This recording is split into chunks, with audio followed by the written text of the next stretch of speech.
Hello everyone, good morning. स्वागत है आप सभी का ऑनलाइन स्टडी में। आज के इस वीडियो में हम कवर करेंगे फ्रेंड्स बिहार एसआई मेंस के प्रैक्टिस सेट 10 को, जिसमें देखेंगे कुल 100 क्वेश्चंस मैथ्स और रीजनिंग में इंक्लूड किया गया। यानी कुल मिलाकर कहें तो ये पूर्णतः बीपीएससी के पैटर्न पे बनाया गया। तो आप इस वीडियो को पूरा लास्ट तक देखिए और इस सेट में आपका कितना नंबर आता है आप नीचे कमेंट्स करके बताइएगा। तो चलिए शुरू करते हैं। आज की इस वीडियो का फर्स्ट क्वेश्चन ये कह रहा है कि गुप्त प्रकाल, जिसको गुप्त संवत भी कहते हैं, की स्थापना किसने की थी। इस क्वेश्चन का करेक्ट आंसर होगा ऑप्शन नंबर ए, चंद्रगुप्त प्रथम। चंद्रगुप्त प्रथम ने 319 ईस्वी से 320 ईस्वी में जो कि गुप्त संवत को स्टार्टिंग किया था, याद रखेंगे।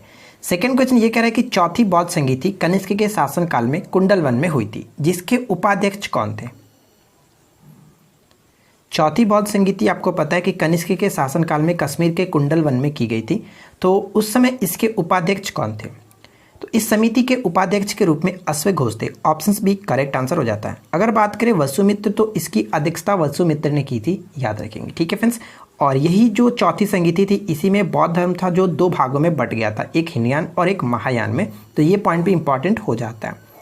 थर्ड क्वेश्चन ये बनता है कि गुप्त काल में लेखा विभाग का सर्वोच्च अधिकारी क्या कहलाता था।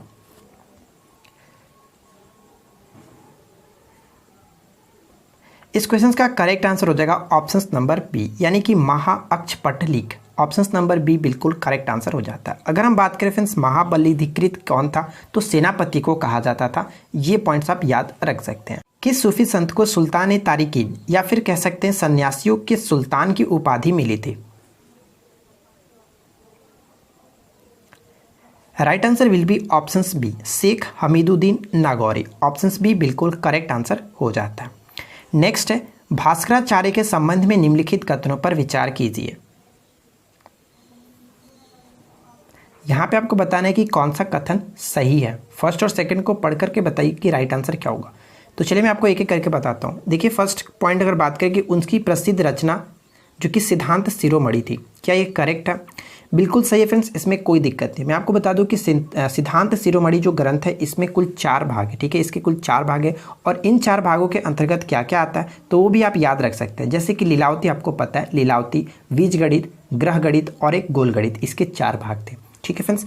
अगर हम बात करें सेकेंड पॉइंट की, तो चक्रवाल विधि का आविष्कार किया था, तो क्या ये सही है। तो ये बिल्कुल करेक्ट है फ्रेंड्स, इसमें कोई दिक्कत नहीं है। चक्रवाल जो यहाँ पे आप देख रहे हैं, चक्रवाल विधि का आविष्कार जो किया गया था, किसके लिए किया गया था, तो इनडिटरमाइनेट जो क्वाड्रेटिक इक्वेशन है उसको हल करने की एक विधि थी, चक्रवाल विधि, जिनके आविष्कारक के रूप में भास्कराचार्य को ही जाना जाता है। ऑप्शन नंबर यहाँ पे कहने का दोनों के दोनों करेक्ट है, इसलिए सी बिल्कुल राइट आंसर हो जाता है। नेक्स्ट क्वेश्चन क्या बनता है कि निम्नलिखित युग्मों पर विचार कर असत्य युग्म का चयन कीजिए। तो देखिए फ्रेंड्स, अगर हम बात करें इस क्वेश्चन के करेक्ट आंसर का कि यहाँ पे कौन सा जो मिलान किया गया वो गलत है, तो right answer will be option E, Mahasthan अभिलेख का संबंध चंद्रगुप्त द्वितीय से नहीं, यहाँ पे करेक्ट आंसर होगा चंद्रगुप्त मौर्य से। ठीक है फ्रेंड्स। इसके शासनकाल में जो ये आप देख रहे हैं महास्थान अभिलेख, इसमें क्या बात की है कि अकाल पड़ने का जो इसके शासनकाल में जो भी अकाल पड़ी थी उनके बारे में इसमें उल्लेख किया गया। तो ये चीज़ आप याद रखेंगे, चंद्रगुप्त मौर्य होना चाहिए था। नेक्स्ट क्वेश्चन ट्राई करते हैं। क्वेश्चन नंबर 7 कह रहा है कि राज्य सरकार के मंत्रियों के वेतन एवं भत्ते का निर्धारण किया जाता है। राज्य सरकार के मंत्रियों के वेतन एवं भत्ते का निर्धारण किया जाता है। करेक्ट आंसर होगा ऑप्शन नंबर डी, यानी कि राज्य विधानसभा के द्वारा। ऑप्शन डी राइट आंसर है। नेक्स्ट है नॉर्थ ईस्ट फ्रंटियर एजेंसी, जिसको नेफा कहते हैं, को असम के सीमावर्ती क्षेत्र से अलग करके कब बनाया गया था।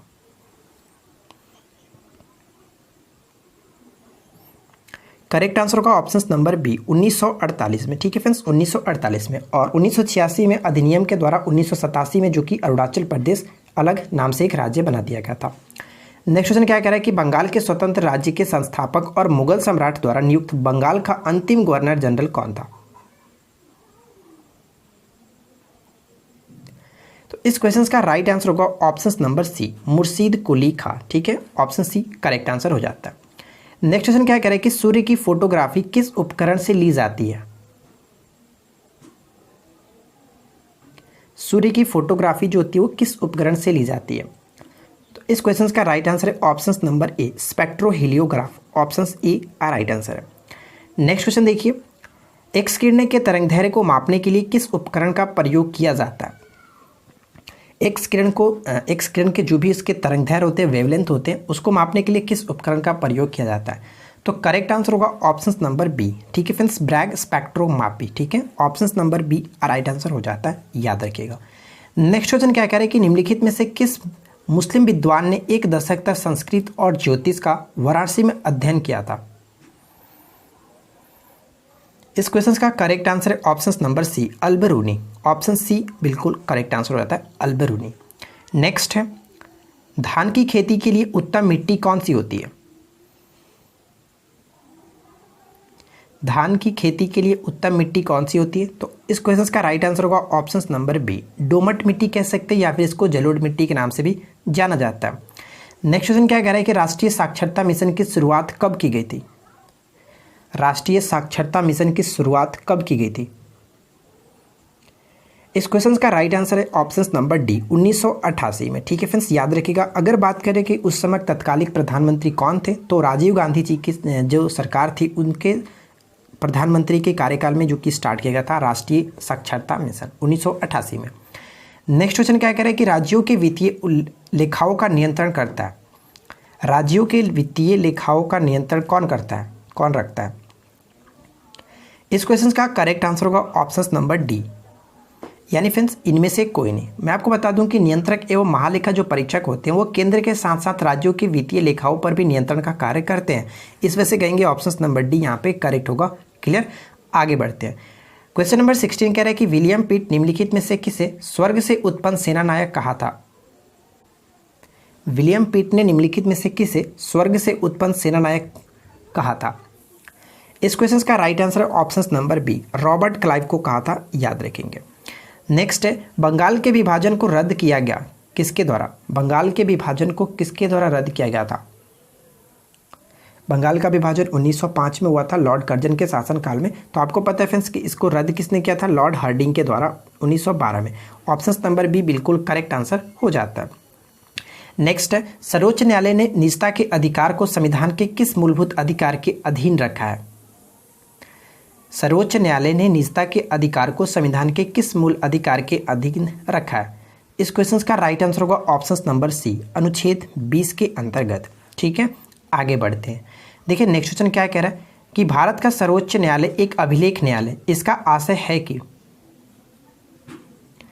भारत का सर्वोच्च न्यायालय एक अभिलेख न्यायालय, इसका आशय है कि ऑप्शन ए बिल्कुल करेक्ट आंसर होगा कि सर्वोच्च न्यायालय द्वारा दिए गए सभी निर्णय अभिलेख के रूप में रखे जाते हैं और जो न्यायालयों को बाध्यकारी होते हैं, यानी कि जो भी अन्य न्यायालय होते हैं उनके लिए ये बाध्यकारी होते हैं। ऑप्शन ए राइट आंसर है। नेक्स्ट क्वेश्चन क्या कह रहा है कि आचार्य कौटिल्य ने राज्य को किस रूप में देखा है? आचार्य कौटिल्य ने राज्य को किस रूप में देखा है? करेक्ट आंसर होगा ऑप्शन नंबर बी, एक दैवीय संस्था के रूप में देखा है। ऑप्शन बी राइट आंसर हो जाता है। नेक्स्ट क्वेश्चन क्या कह रहा है कि एक संतुष्ट सुअर होने की अपेक्षा एक असंतुष्ट मनुष्य होना अधिक अच्छा है। एक संतुष्ट मूर्ख रहने की अपेक्षा असंतुष्ट सुकरात और मनीषी होना अधिक अच्छा है। उक्त कथन किस विद्वान का है? इस क्वेश्चन का करेक्ट आंसर हो जाएगा ऑप्शन नंबर ए, जे.एस. मिल ने यह बात कही थी। ऑप्शन ए राइट आंसर है। नेक्स्ट है, भारत में न्यायिक संगठन की स्थापना किसने की थी? भारत में न्यायिक संगठन की स्थापना किसने की थी? Right answer will be option B, Lord Cornwallis. ठीक है फ्रेंड्स, अस्थायी बंदोबस्त के रूप में भी इनको ही जाना जाता है। भारत में नागरिक सेवा के जनक के रूप में इन्हें ही जाना जाता है, ये भी आप याद रखेंगे। डलहौजी के काल में ब्रिटिश साम्राज्य में अवध का विलय किस आधार पर किया गया था? डलहौजी के काल में ब्रिटिश साम्राज्य में अवध का विलय जो था वो किस आधार पर किया गया था? Right answer will be option A, कुशासन के आरोप में। ऑप्शन ए बिल्कुल करेक्ट होगा, याद रखिएगा। नेक्स्ट है, 1946 में नेहरू के नेतृत्व में गठित अंतरिम सरकार में निम्नलिखित में से किन वर्गों का प्रतिनिधित्व था? इस क्वेश्चन का राइट आंसर हो जाएगा ऑप्शन नंबर डी, उपयुक्त सभी। मैं आपको बता दूं फ्रेंड्स कि अंतरिम सरकार में नेहरू के जो नेतृत्व में गठित अंतरिम सरकार था उसके अंतर्गत एक सिख, एक ईसाई, एक पारसी, 3 मुसलमान, एक अनुसूचित जाति और 5 स्वर्ण हिंदू वर्ग के सदस्यों को इसमें मनोनीत किया गया था। तो ये चीज़ आप याद रखेंगे। अकॉर्डिंग टू ऑप्शन यहाँ पे तीनों के तीनों बिल्कुल करेक्ट हो जाता है, इसलिए ऑप्शन नंबर डी को टिक करके आगे बढ़ सकते हैं। नेक्स्ट क्वेश्चन कह रहा है कि सिराजुद्दौला ने 1756 में अंग्रेजों को हरा करके किस शहर पर अपना अधिकार प्राप्त किया? सिराजुद्दौला ने 1756 में अंग्रेजों को हरा करके किस शहर पर अधिकार प्राप्त कर लिया था? तो करेक्ट आंसर होगा ऑप्शन नंबर सी, कलकत्ता। ठीक है friends, option C right answer है। नेक्स्ट है, बी आर अम्बेडकर ने बहिष्कृत भारत पत्रिका कब शुरू की थी? तो इस क्वेश्चन का राइट आंसर हो जाएगा ऑप्शन नंबर बी, यानी कि 1927 ईस्वी में इन्होंने इस पत्रिका को शुरू किया था। गांधी इरविन समझौते में किस आंदोलन को रोकने का प्रावधान था? गांधी इरविन समझौते में किस आंदोलन को रोकने का प्रावधान था? तो करेक्ट आंसर है ऑप्शन नंबर बी, सविनय अवज्ञा आंदोलन। ठीक है फ्रेंड्स, गांधी इरविन समझौता कब हुआ था? 1931 में हुआ था, ये पॉइंट याद रखिएगा। नेक्स्ट है, महमूद गजनवी का दरबारी इतिहासकार कौन था? बताइए फ्रेंड्स, काफ़ी अच्छा प्रश्न है। महमूद गजनवी का दरबारी इतिहासकार कौन था? इस क्वेश्चन का राइट आंसर है ऑप्शन नंबर बी, उत्तबी। ठीक है friends, option B correct answer हो जाता है। कुछ लोग कंफ्यूज होते हैं कि फिरदौसी। मैं आपको बता दूं फ्रेंड्स कि दरबारी इतिहासकार के रूप में अगर बात की जाए तो उत्तबी था, लेकिन दरबारी कभी पूछा जाता तो वहाँ पे फिरदौसी होता। तो आप इन दोनों में कंफ्यूज नहीं होंगे। ठीक है, आगे बढ़ते हैं। निम्नलिखित को सुमेलित कीजिए। यहाँ पे कांग्रेस अधिवेशन और उसके महत्व के साथ मैच करना है। तो बताइए क्या होगा करेक्ट आंसर? क्या होगा करेक्ट आंसर? तो चलिए एक एक करके देख लेते हैं। अगर हम बात करें फ्रेंड्स, फौजपुर अधिवेशन क्यों चर्चा में था? तो फौजपुर अधिवेशन 1937 में हुआ था जवाहरलाल नेहरू की अध्यक्षता में, और ये ऐसा अधिवेशन था जो कि फ्रेंड्स पहली बार गांव में आयोजित किया गया था, यानी कि गांव में हुआ अधिवेशन। फर्स्ट के साथ ही मैच होगा, या तो ऑप्शन ए होगा या फिर ऑप्शन सी होगा। ठीक है, अगर बात करें लाहौर के बारे में, तो लाहौर के बारे में सभी को पता है क्योंकि ये काफ़ी चर्चा में है। लाहौर जो था फ्रेंड्स, जिसमें पहली बार पूर्ण स्वराज की मांग की गई थी, जो कि 1929 में हुआ था। और ये कहाँ पे हुआ था? तो इसका लाहौर तो आप देख ही रहे, लाहौर। इसकी अध्यक्षता भी जवाहरलाल नेहरू ने ही की थी। तो पूर्ण स्वराज की मांग इसमें की गई थी। फर्स्ट बी का थर्ड होना चाहिए, तो बी का थर्ड कहाँ पे? Option number C. ठीक है, करेक्ट आंसर हमारा सी हो जाता है। ये भी आप याद रखेंगे फ्रेंड्स कि कराची अधिवेशन जो था 1931, इसमें इसकी अध्यक्षता सरदार वल्लभ भाई पटेल ने की थी, और एकमात्र अध्यक्षता थी इनके द्वारा जिसमें मौलिक अधिकारों की मांग की गई थी। ये मोस्ट इंपॉर्टेंट पॉइंट होगा। दिल्ली की बात करें तो सबसे युवा अध्यक्षता की गई थी फ्रेंड्स, किसके द्वारा? मौलाना अबुल कलाम आज़ाद के द्वारा 1923 ईस्वी में। ये एक प्रकार का विशेष अधिवेशन था, ये आप याद रखेंगे, दिल्ली अधिवेशन। ठीक है, तो कुल मिलाकर ऑप्शन सी बिल्कुल करेक्ट होगा, याद रखेंगे। क्वेश्चन नंबर 30 क्या कह रहा है? कलकत्ता में ब्लैक होल की घटना कब हुई थी? कलकत्ता में ब्लैक होल की जो घटना हुई थी कब हुई थी? तो इस क्वेश्चन का राइट आंसर हो जाएगा ऑप्शन नंबर सी, 20 जून 1756 ईस्वी को। ठीक है फ्रेंड्स, एक्चुअली इसमें हुआ क्या था? तो सिराजुद्दौला ने फ्रेंड्स 20 जून के रात को क्या हुआ था कि करीब 146 अंग्रेजों को एक छोटी से काल कोठरी में बंद कर दिया था, और अगली सुबह इसमें से कुछ लोगों की मृत्यु हो गई थी। और इसी घटना को फ्रेंड्स कहा जाता है कि जो कि ब्लैक होल की घटना। ठीक है, ब्लैक होल की घटना कहा जाता है, और ये सिराजुद्दौला के काल में की गई थी, यानी कि सिराजुद्दौला ने की थी। क्वेश्चन नंबर नेक्स्ट देखिए क्या कह रहा है? रामानुजनाचार्य किससे संबंधित है? रामानुजनाचार्य का संबंध इनमें से किससे है? तो इस क्वेश्चन का राइट आंसर हो जाएगा ऑप्शन नंबर ए, यानी कि विशिष्टाद्वैतवाद। ऑप्शन नंबर फ्रेंड्स ए बिल्कुल करेक्ट आंसर हो जाता है। अगर हम बात करें यहाँ पे सुधाद्वैतवाद, तो सुधाद्वैतवाद का संबंध होता है जो कि विष्णु स्वामी से, और यहाँ पे अगर हम बात करें दैतवाद का संबंध माधवाचार्य से होता है, ये याद रखिएगा। नेक्स्ट है, खजुराहो का कंदरिया महादेव मंदिर किसने बनवाया? खजुराहो का कंदरिया महादेव मंदिर किसने बनवाया था? राइट आंसर है ऑप्शन नंबर डी, चंदेल शासकों ने बनवाया था। नेक्स्ट है, विदेशी होते हुए भी भारत में आकर बसा था, उसने ही सबसे पहले विशुद्ध संस्कृत भाषा में लंबा अभिलेख जारी किया। उपयुक्त कथन का संबंध किससे है? इस क्वेश्चन का राइट आंसर हो जाएगा ऑप्शन नंबर बी, यानी कि रुद्रदामन प्रथम। ठीक है फ्रेंड्स, शकों का यह सबसे प्रतापी शासक भी था, रुद्रदामन प्रथम, और इसने ही सबसे पहले संस्कृत में विशुद्ध संस्कृत भाषा में सबसे लंबा अभिलेख भी जारी किया था। ये काफ़ी संस्कृत का बड़ा प्रेमी था, ये आप याद रखेंगे। नेक्स्ट क्वेश्चन क्या करें कि बुद्ध के उपदेश किससे संबंधित है? बुद्ध का जो उपदेश था उसको हम लोग किस नाम से भी जानते हैं? करेक्ट आंसर हो जाएगा फ्रेंड्स ऑप्शन नंबर डी, यानी कि अगर बुद्ध के उपदेश के बारे में बात करें किससे संबंधित है, तो करेक्ट आंसर है आचरण की शुद्धता व पवित्रता। ठीक है, इनका जो प्रथम उपदेश था उसको हम किस नाम से जानते हैं? महाचक्र प्रवर्तन। ठीक है फ्रेंड्स, प्रथम उपदेश इन्होंने सारनाथ में दिया था, तो आप उसको भी याद रखेंगे, धर्मचक्र प्रवर्तन के नाम से जाना जाता है। मुगल शासक खालिद खान ने, यानी कि किस मुगल शासक ने निसार नाम का सिक्का चलाया था? किस मुगल शासक ने निसार नाम का सिक्का चलाया था? इस क्वेश्चन का करेक्ट आंसर है ऑप्शन नंबर ए जहांगीर। ये आप याद रखिएगा, जहांगीर ने चलाया था। नेक्स्ट क्वेश्चन क्या कह रहे हैं कि पंचायती राज से संबंधित निम्नलिखित कथनों में से कौन सा सत्य नहीं है?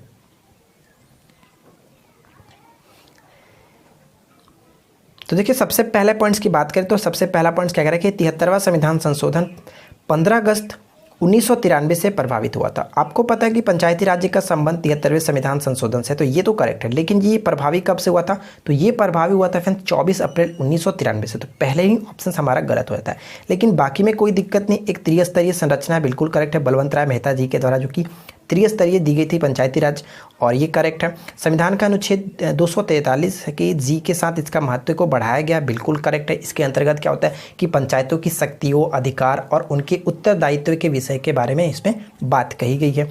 यानी कि यहाँ पे कहने का मतलब हमारा ऑप्शन एक गलत था। ठीक है, 24 अप्रैल 1993 से प्रभावी हुआ था। नेक्स्ट क्वेश्चन क्या कह रहे हैं कि सामुदायिक विकास कार्यक्रम का प्रारंभ कब हुआ? सामुदायिक विकास कार्यक्रम का प्रारंभ 1952 में हुआ था। Option C right answer. Bhakra Nangal एक संयुक्त परियोजना है। किन राज्यों की ये संयुक्त परियोजना है? तो देखिए फ्रेंड्स, इस क्वेश्चन का राइट आंसर हो जाएगा ऑप्शन नंबर, जो कि बिल्कुल करेक्ट है, ए, यानी कि हरियाणा, पंजाब और राजस्थान, इन तीनों राज्यों की ये संयुक्त परियोजना भाखड़ा नांगल परियोजना, जो कि सतलज नदी पर बनाया गया। नेक्स्ट क्वेश्चन क्या कह रहे हैं कि निम्न में से कौन सा बांध नर्मदा नदी पर नहीं है? तो ध्यान से बताइए कि इनमें से कौन सा बांध जो है वो नर्मदा नदी पर नहीं है। तो इस क्वेश्चन का करेक्ट आंसर हो जाएगा फ्रेंड्स ऑप्शन नंबर डी, यानी कि बाण सागर जो है ये सोन नदी पर बनाया गया। ठीक है, बाकी यहाँ पे बरगी बांध जो देख रहे हैं, अंकेश्वर देख रहे हैं, इंदिरा सागर, ये सभी के सभी नर्मदा नदी पर बनाया गया। ठीक है, अगला क्वेश्चन क्या कह रहा है कि फूल गोभी के पौधे का कौन सा भाग खाया जाता है?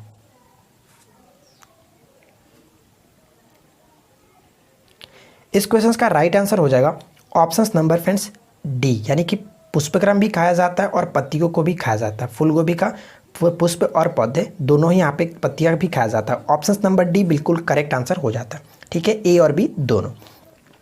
देखिए नेक्स्ट क्वेश्चन क्या कह रहा है कि निम्नलिखित में से किसे दक्षिण भारत का टोडरमल कहा जाता है? दक्षिण भारत के टोडरमल के रूप में किसे जाना जाता है? तो देखिए फ्रेंड्स, दक्षिण भारत के टोडरमल के रूप में अगर हम बात करें तो क्वेश्चन नंबर इसका राइट आंसर हो जाएगा ऑप्शन नंबर सी, यानी कि मुर्शिद कुली खां को जाना जाता है। याद रखिएगा, option C will be correct answer. Next question क्या कह रहा है कि निम्नलिखित में से किस नदी को जीवित व्यक्ति का दर्जा प्राप्त है?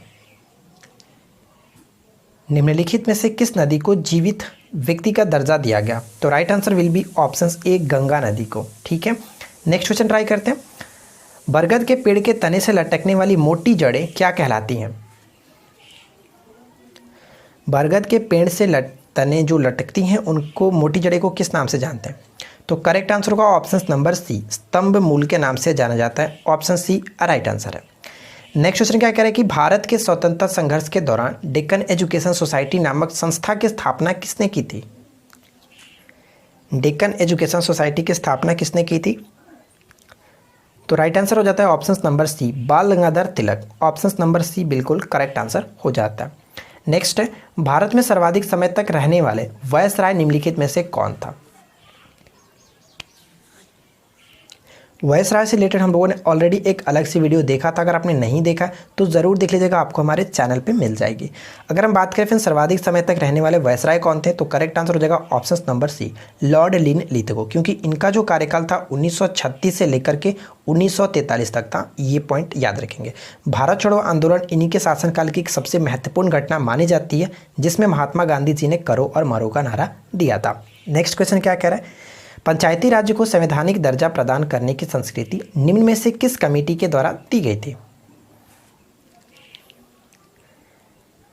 पंचायती राज्य को संवैधानिक दर्जा जो प्रदान करने की संस्कृति जो बनी थी किस कमेटी के द्वारा की गई थी? तो करेक्ट आंसर है option number A, LM Singhvi समिति। Option A will be right answer.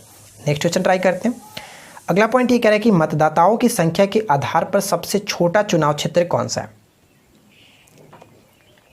मतदाताओं की संख्या के आधार पर आपको बताना है कि सबसे छोटा चुनाव क्षेत्र कौन सा है। तो इस क्वेश्चन का करेक्ट आंसर है फ्रेंड्स ऑप्शन नंबर जो कि बी, यानी कि लक्षद्वीप। ठीक है, ऑप्शन बी बिल्कुल करेक्ट आंसर होगा। याद रखेंगे, यहाँ पे बात की गई है मतदाताओं की संख्या के आधार पे। ठीक है, आगे बढ़ते हैं। पृथ्वी का सबसे भीतर वाला भाग क्रोड किसका बना होता है?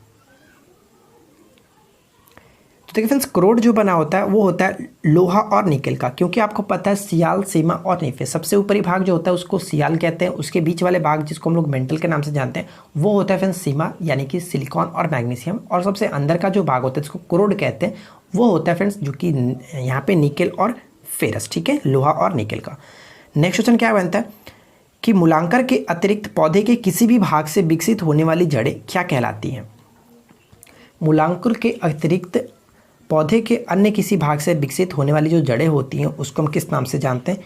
अपास्थनी मूल। Option number C right answer है। नेक्स्ट क्वेश्चन क्या कह रहा है कि राष्ट्रपति पर महाभियोग का आरोप संसद के किस सदन द्वारा लगाया जा सकता है?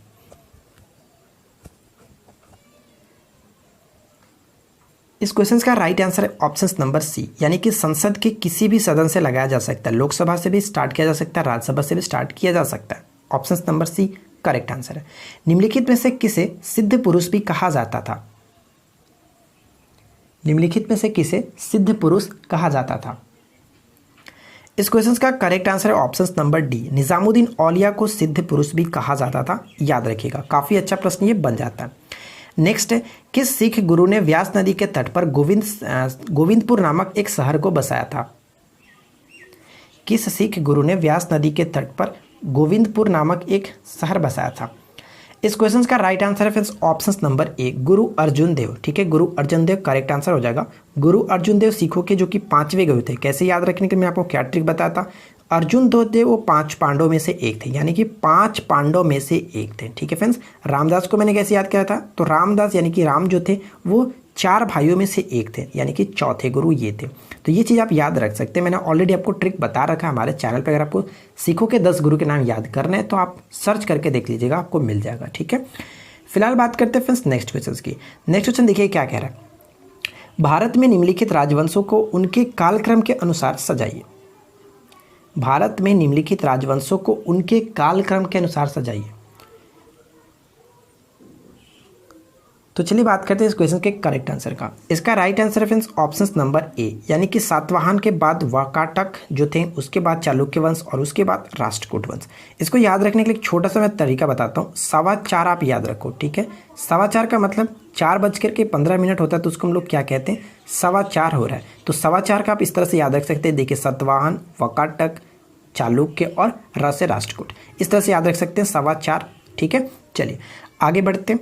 नेक्स्ट क्वेश्चन क्या कह रहे हैं कि निम्नलिखित मंदिरों में कौन नागर स्थापत्य शैली का उदाहरण है? बताइए फ्रेंड्स, काफी अच्छा प्रश्न है।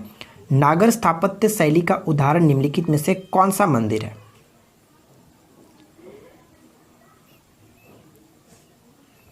तो इस क्वेश्चन का राइट आंसर हो जाएगा ऑप्शन नंबर सी, यानी कि अगर दिलवाड़ा का जैन मंदिर की बात करें और खजुराहो के मंदिर की बात करें तो ये दोनों फ्रेंड्स नागर स्थापत्य शैली के उदाहरण के अंतर्गत आते हैं। लेकिन एलोरा का जो कैलाश मंदिर की अगर हम यहाँ पे देखें तो ये किस संत के अंतर्गत आता है? तो वेसर स्थापत्य शैली, ठीक है, आई रिपीट, वेसर स्थापत्य शैली के अंतर्गत आता है। ये पॉइंट आप याद रखिएगा।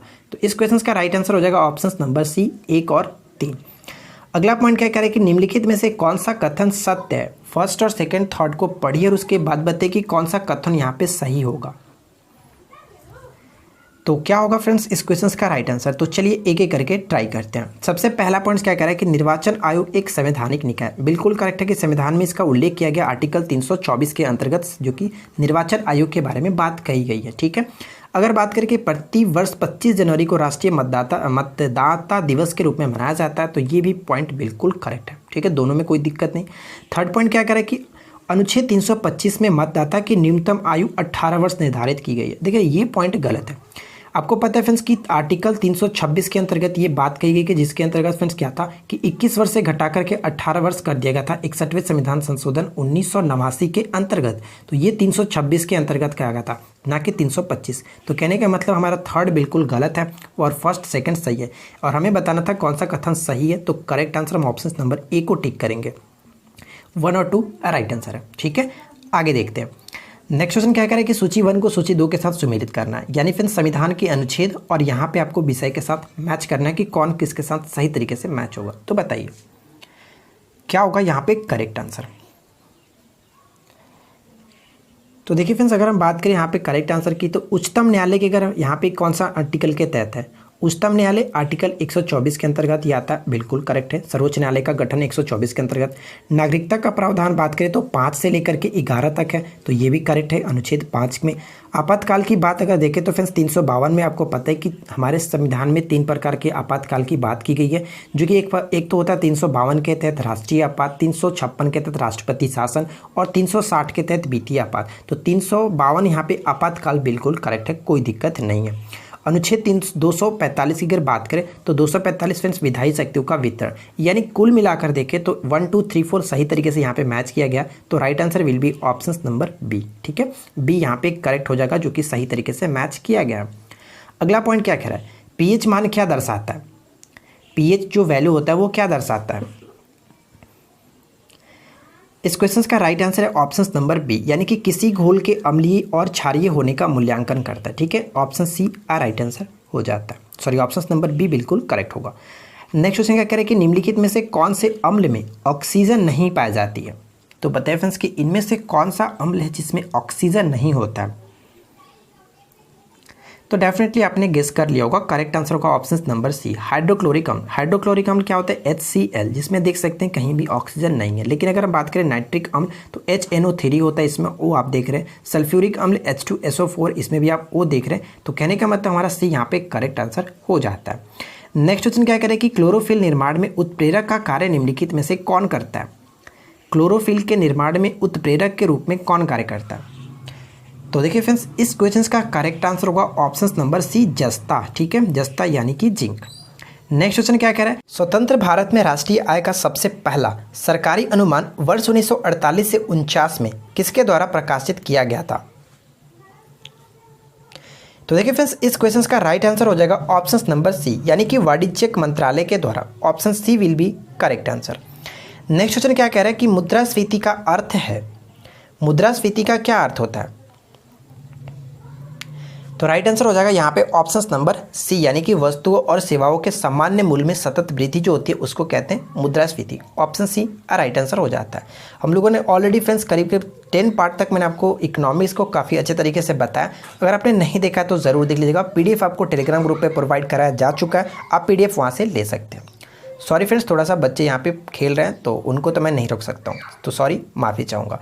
नेक्स्ट क्वेश्चन क्या कह रहे हैं कि डेटम रेखा क्या है। देखिए डेटम रेखा क्या होता है, बताइए डेटम रेखा क्या होता है।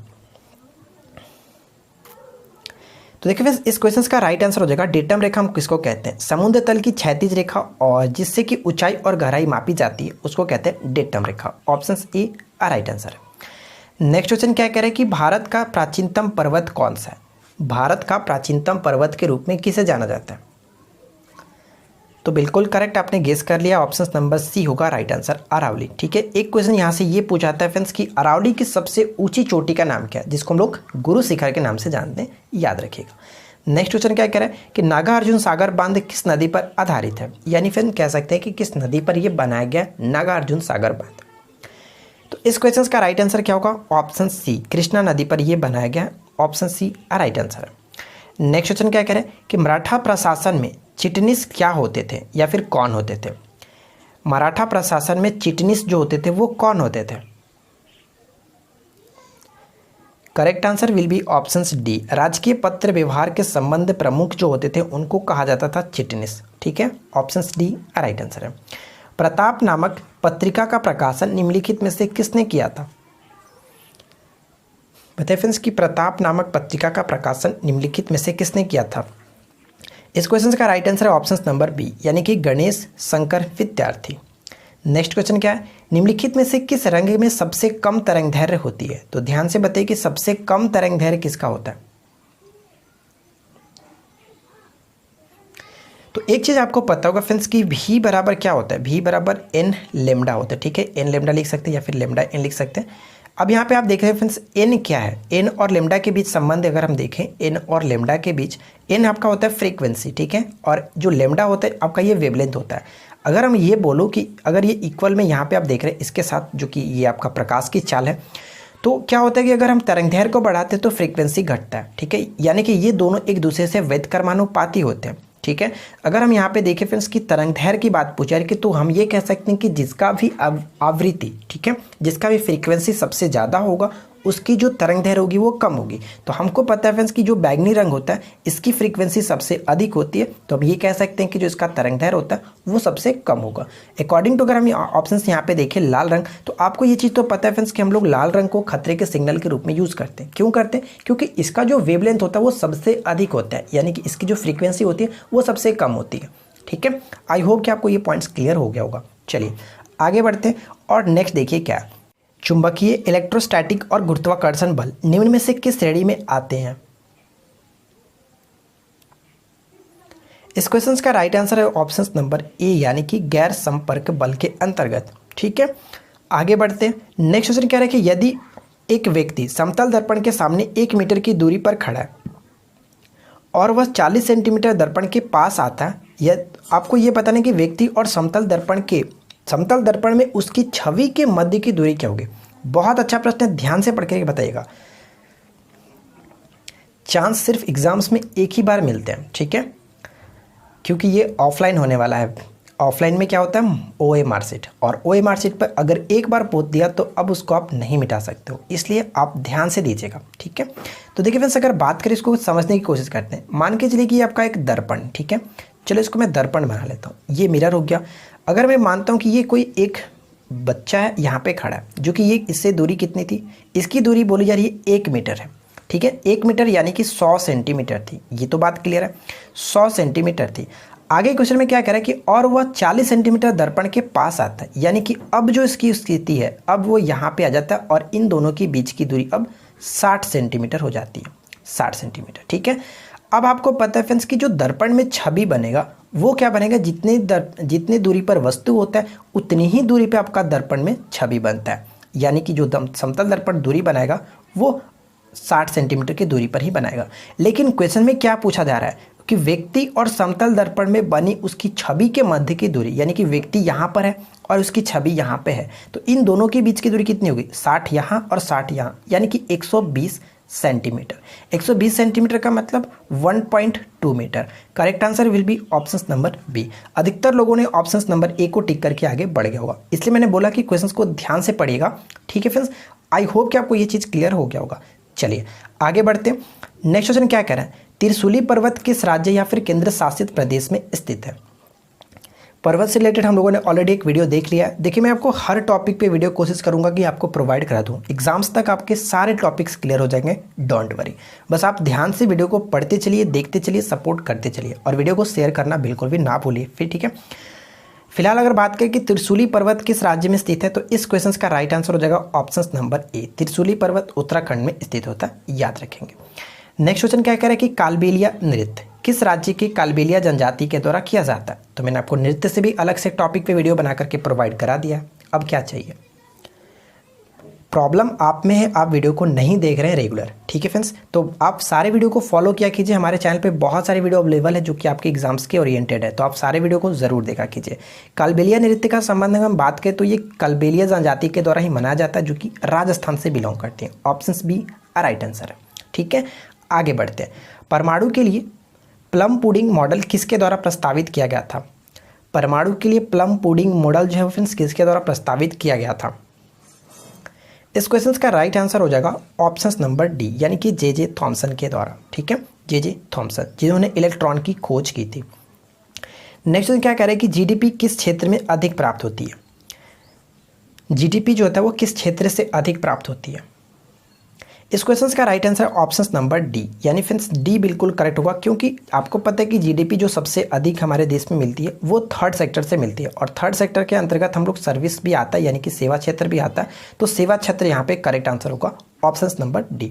ठीक है, नेक्स्ट क्या कह रहे हैं कि प्रांतों में द्वैत शासन की प्रणाली प्रारंभ की गई थी? हिस्ट्री में बात करें तो प्रांतों में द्वैत शासन की प्रणाली किसके द्वारा स्टार्ट की गई थी?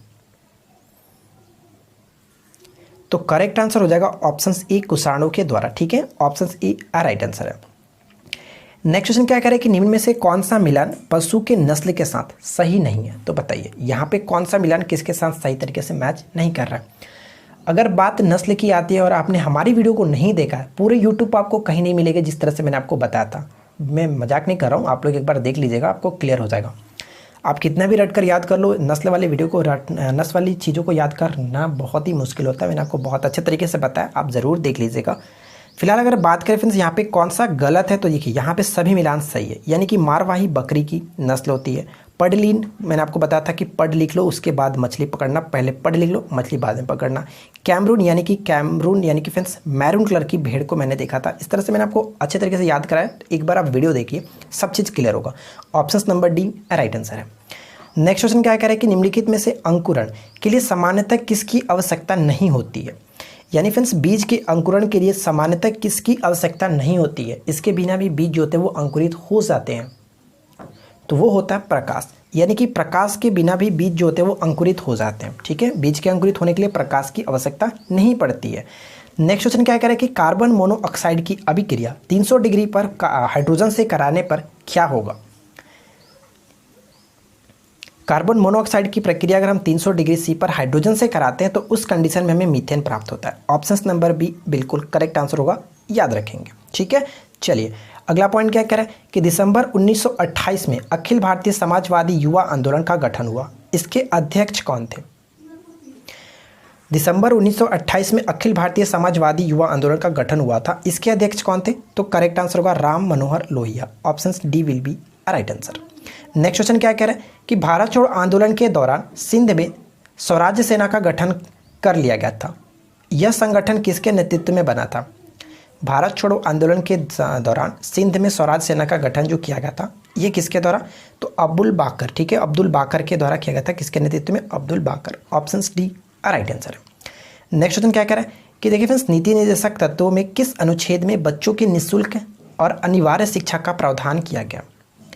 नीति निर्देशक तत्वों में किस अनुच्छेद में बच्चों के लिए निःशुल्क और अनिवार्य शिक्षा का प्रावधान किया गया, तो right answer will be option number C article 45। Option C बिल्कुल करेक्ट आंसर हो जाता है। देखिए 80 क्वेश्चन हम लोगों ने कंप्लीट किया। अब बात करते हैं फ्रेंड्स मैथ्स और रीजनिंग की, तो चलिए शुरू करते हैं। देखिए क्वेश्चन नंबर 81 देखते हैं क्या कह रहा है। सबसे पहले यहाँ पे कथन और निष्कर्ष से मैंने क्वेश्चन लिया और ये क्वेश्चन कुछ इस तरह से दिया गया। देखिए काफ़ी अच्छा प्रश्न है, ध्यान दीजिएगा फ्रेंड्स इस टाइप के क्वेश्चंस को कैसे करते हैं। 81 क्या कह रहा है कि सभी मन के पेन है, पेंसिल है, सॉरी सभी मन के पेंसिल है, तो मन के को मैं एम लिख लेता हूँ, सभी मन के क्या करेंगे पेंसिल के अंतर्गत आते तो मैं पेंसिल लिख लेता हूँ। ठीक है, आगे क्या कह रहा है कि कोई भी पेंसिल गेंद नहीं है, यानी कि गेंद का जो संबंध हो रहा है इसको मैं फ्रेंड्स क्या करता हूँ, चलो गेंद को बॉल लिख लेते हैं। और ये फ्रेंड्स देखिए पेंसिल और बॉल के बीच कोई संबंध नहीं होता है। ठीक है, तो यहाँ पे हम कहने का मतलब क्या कह सकते हैं। अब निष्कर्ष पे चलते हैं। पहला निष्कर्ष कह रहा है कि कोई भी मन के गेंद नहीं है, तो मन के और गेंद के बीच कोई संपर्क नहीं हो रहा है, कोई भी इनमें संबंध नहीं है। तो कहने का मतलब ये हुआ फ्रेंड्स कि पहला जो पॉइंट्स कह रहा है वो बिल्कुल करेक्ट है। ठीक है, क्या कह रहा है कि कोई भी मन के गेंद नहीं है, तो कोई भी मन के गेंद नहीं है। सेकंड में कह रहा है कि सभी पेंसिल मन के, तो सभी पेंसिल मन के, क्या ये सही है, ये बताइए। सभी पेंसिल मन के है, बिल्कुल नहीं, क्योंकि पेंसिल का कुछ भाग जो मन के अंतर्गत आता है, तो ये कह सकते हैं कि सेकंड जो पॉइंट्स कह रहा है वो गलत है। ठीक है, तो अब हम बात करें ऑप्शंस क्या होगा, तो करेक्ट आंसर हम ऑप्शन नंबर ए को टिक कर सकते हैं, केवल एक निष्कर्ष सही हो रहा है। क्लियर, तो उम्मीद करता हूँ कि ये बात आपने समझा होगा। अब बात करते हैं फ्रेंड्स क्वेश्चन नंबर 82 की। तो देखिए क्वेश्चन नंबर 82 को हम कैसे सॉल्व करते हैं, चलो यहाँ पे सॉल्व करते हैं। क्वेश्चन नंबर 82 क्या कह रहा है कि 6 मित्र हैं और MNOPQ और R, ये क्या कह रहा है कि वृत्त में खड़े हैं। ठीक है, तो एक तो मैं वृत्त बना लेता हूँ कुछ इस तरह से। ठीक है, एक सर्किल में, और ये 6 मित्र हैं, 1 2 3 4 5 और 6, ये 6 जो लोग हैं वो कहीं ना कहीं खड़े हुए। इसके बाद क्या कह रहा है, इसमें ध्यान दीजिएगा कि N O और P के बीच में, तो चलिए मैं यहाँ पे N मान लेता हूँ। N जो है O और P के बीच में, O यहाँ पे और ये P यहाँ पे, O और P के बीच में N है। ठीक है, आगे में कह रहा है कि M O और Q के बीच में है, M जो है O और Q के बीच में, यानी कि M आपका यहाँ पे है तो Q यहाँ पे होगा। M जो है O और Q के बीच में। आगे कुछ में क्या कह रहा है कि R P के साथ खड़ा है, R जो है वो P के साथ खड़ा है, यानी कि क्लियर है कि R जो का वो P के साथ खड़ा होगा। ठीक है फ्रेंड्स, तो ये 6 लोगों का हम लोगों ने जिस तरह से पोजीशन था उस तरह से हम लोगों ने खड़ा कर दिया। अब क्वेश्चन में आपसे क्या पूछा जा रहा है कि M और R के बीच में कौन खड़ा है, तो M यहाँ पे R यहाँ पे, इसके बीच में कौन खड़ा है, तो Q खड़ा है। तो क्वेश्चन का करेक्ट आंसर हम ऑप्शन नंबर डी को टिक करके आगे बढ़ सकते हैं। ठीक है फ्रेंड्स, देखिए फ्रेंड्स क्वेश्चन नंबर यहाँ पे 83 क्या कह रहा है कि निम्नलिखित प्रश्न में से दिए गए विकल्प में लुप्त संख्या ज्ञात करना है। तो पैटर्न हमारा कहाँ यहाँ पे कुछ इस तरह से दिया गया, इस पैटर्न को मैं बना लेता हूँ। देखिए पैटर्न हमारा फ्रेंड्स 83 क्वेश्चन नंबर है, इसको मैं लिख देता हूँ। यहाँ पे क्या लिखा गया 7। तो देखिए फ्रेंड्स यहाँ पे आपसे मिसिंग नंबर पूछा जा रहा है कि ये मिसिंग नंबर क्या होगा, कैसे करेंगे इस क्वेश्चन को, तो ध्यान दीजिएगा। ठीक है, चलो पैटर्न को समझते हैं। सबसे पहले पैटर्न में क्या किया गया, तो अगर हम फ्रेंड्स इस क्वेश्चन को ध्यान से देखें तो बीच में हमें लाना है कि किस तरह से करके के बीच में लाएंगे। तो मैं आपसे ये बोलूँ कि ऊपर नीचे और ये आपका लेफ्ट राइट दोनों को मल्टीप्लाई करके ऐड करके देखिए। यानी ऊपर में अगर 11 और 5 से गुना करते हैं तो 55, और इन दोनों को लेफ्ट साइड में गुना करते हैं तो क्या होगा 7 या 21, और इन दोनों को हम ऐड करते हैं तो कितना होगा 76। 76 का अगर हम आधा करते हैं तो कितना आता है 38, बिल्कुल करेक्ट है। उसी तरह से यहाँ पे देखते हैं 8 दूना 16, ठीक है, ऊपर नीचे का गुना और उसी तरह से फिर लेफ्ट और राइट का गुना करके हम लोग ऐड करेंगे। 9 छक्के 54, ठीक है, इन दोनों को हम ऐड करेंगे तो कितना होगा 6 4 10, और इन देखिए 5 1 6 और 1 7, यानी कि 70, और 70 का आधा देखिए आपका 35, बिल्कुल करेक्ट। उसी तरह से यहाँ पे हम पैटर्न को फॉलो कर लेते हैं। देखिए अगर इन दोनों को मल्टीप्लाई करें तो 18 3 54 हो जाता है, और 5 चौका 20, यानी कि 54 और 20 को करेंगे तो 4 और 7 आपका ये हो जाएगा 74, और 74 का आधा हम करते हैं तो कितना आता है 74 का आधा करेंगे तो 37, जो कि ऑप्शन नंबर डी में दिया हुआ है करेक्ट आंसर। ठीक है फ्रेंड्स, तो उम्मीद करता हूँ कि बात आपने समझा होगा किस तरह से मैंने किया है। चलिए बात करते हैं नेक्स्ट क्वेश्चन की। देखो क्वेश्चन नंबर 84 यहाँ पे क्या कह रहा है कि यदि किसी कुट भाषा में जो कि एडिशन को लिखा जा रहा है कुछ इस तरह से, चलिए इसको लिख देता हूँ क्या क्या लिखा गया। ठीक है,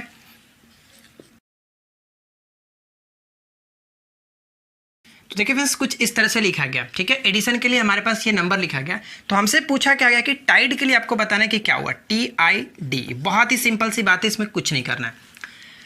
देखिए अगर आप इसको फॉलो करके देखोगे तो ई के लिए 3 8 ये किस तरह से आएगा, तो आप इसको पैटर्न को फॉलो नहीं कर पाएंगे। तो आपको कुछ करना नहीं होता फ्रेंड्स। देखिए इसमें से जो लेटर यहाँ पे मैच कर रहा आप उसका डिजिट को रख दीजिए। यानी अगर हम देखें तो टी के लिए इसमें क्या यूज़ किया गया, टी के लिए आप देखो चौथे नंबर पर टी है, चौथे नंबर पर क्या है 1 है।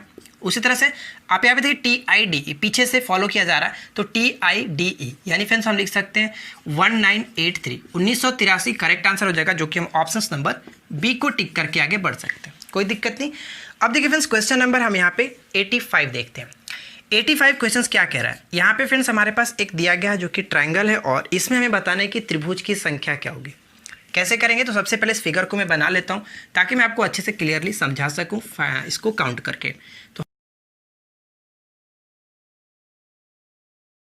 तो फ्रेंड्स फाइनली हमारा जो ये फिगर था ये मैंने बना लिया, ड्रॉ कर लिया। अब आपको बताना है कि इसमें कितने जो कि त्रिभुज की संख्या कितनी होगी। ठीक है फ्रेंड्स, त्रिभुज की नंबर हमें बताना है कि कितना होंगे। तो चलिए इसको मैं गिन करके बताता हूँ कैसे इसको गिनेंगे। सबसे पहले देखिए तो फ्रेंड्स 1 2 और 3, यानी कि हम इसको कह सकते हैं 1 2 और एक बड़ा वाला यहाँ पे 3। ठीक है, 3 हो जाता है। उसी तरह से हम तीनों को देखें तो 3 3 6 और 3 9, ठीक है 9 हो जाता है। और यहाँ पे आप देखो 9 10 11 और ये आपका एक 12, यहाँ तक तो क्लियर है कि 12 हो जाता है। अब देखिए कैसे गिनेंगे। अब यहाँ पे हम क्या करते हैं फ्रेंड्स 2 2 को ले लेते हैं, एक यहाँ से हो गया एक 13 और ये आपका हो गया 14। ठीक है, 14 नंबर क्लियर, 14 आ गया। अब उसके बाद हम क्या कर सकते हैं, तो ध्यान दीजिएगा 14 के बाद हम ये कर सकते हैं फिर देखिए ये आपका एक बड़ा वाला 15 और ये आपका बड़ा वाला 16। ठीक है, 16 हो जाता है। अब हम टोटल को भी एक ले सकते हैं, सबसे बड़ा जो त्रिभुज यहाँ पे बन रहा है 16 1 17, यानी कहने का मतलब आप इसमें टोटल 17 त्रिभुज को काउंट कर सकते हैं। तो उम्मीद करता हूँ कि ये बात आपने समझा होगा। चलिए बात करते हैं नेक्स्ट क्वेश्चन की। तो देखिए फ्रेंड्स क्वेश्चन नंबर 86 यहाँ पे क्या कह रहा है कि यदि अंग्रेजी वर्णमाला से 11वें और 17वें अक्षर को हटा दिया जाए तो कौन से अक्षर 19वें और 23वें होगा। तो हम इस तरह से कह सकते हैं कि 19वां और 23वां, ठीक है 19वां और 23वां। यहाँ पे हमें फ्रेंड्स 11 और 17 दो नंबर यहाँ पे हटा दिया जा रहा है। टोटल 26 लेटर से हम कहने का मतलब फ्रेंड्स 2 लेटर कम हो जा रहा है, तो ये जो भी नंबर होगा ये भी 2 नंबर कम हुआ होगा। तो यहाँ पे जो 19वां नंबर आ रहा है तो ये 2 नंबर पीछे आया होगा, तो ये पीछे आने का मतलब ये आपका 21वां नंबर होगा, और जो 23वां नंबर की बात की जा रही है वो आपका 25वां नंबर होगा। तो हम कहने का मतलब 21 नंबर हमारा क्या आता है, एक तो U आता है, और 25 नंबर पे क्या करते हैं 25 नंबर पे Y आता है। तो ठीक कहने का मतलब फ्रेंड्स ये आपका करेक्ट आंसर हो जाएगा, जो कि हम ऑप्शन नंबर ए को टिक करके आगे बढ़ सकते हैं। ठीक है, तो उम्मीद करता हूँ कि बात आपने समझा होगा। अब बात करते हैं फ्रेंड्स क्वेश्चन नंबर देखिए जो कि 87 मोस्ट इंपॉर्टेंट क्वेश्चन है 87। ध्यान दीजिएगा, इस टाइप के क्वेश्चन मैंने आपको फ्रेंड्स कल की वीडियो में बताया था। अगर आपने कल की वीडियो को देखा होगा तो डेफिनेटली आपको ये पता होगा किस तरह से किया जाता है। यहाँ पे क्या लिखा गया, पिकल लिखा गया PICKLA। ठीक है, पिकल के शब्द में आपको ये बताना है फ्रेंड्स कि शब्दों में अक्षरों के ऐसे कितने जोड़े हैं जिनके बीच उतने ही अक्षर है जितने वर्णमाला में होते हैं। तो इस टाइप के क्वेश्चन को कैसे करते हैं, सबसे पहले बात को आप समझ लीजिए कि कहने का मतलब क्या हो रहा है। मान के चलिए फ्रेंड्स, देखिए ए और सी मैंने ये लिखा, तो इसके बीच में कितने लेटर आते हैं, एक गैपिंग आता है, तो ये इस तरह से एक आपका पैटर्न बना, ए और सी बिल्कुल करेक्ट हो जाता है। ठीक है, तो हमें यहाँ पे इसी तरह से फाइंड आउट करना होगा फ्रेंड्स कि ऐसे कितने जोड़े बनते हैं जो कि फ्रेंड्स उनके बीच में उतने ही लेटर की गैपिंग होनी चाहिए जो कि अल्फाबेट में होता है। क्लियर, तो देखिए अब हम इस चीज़ को देखते हैं कैसे करते हैं। सबसे पहले अगर हम देखें फ्रेंड्स यहाँ पे क्या क्या मैच कर रहा है, पहले तो के और एल यानी कि इन दोनों के बीच की जीरो गैपिंग होती है, तो के और एल बिल्कुल करेक्ट है, एक हमारा मिल गया एक, ठीक है, एक जो कि जोड़ा बन जाता है।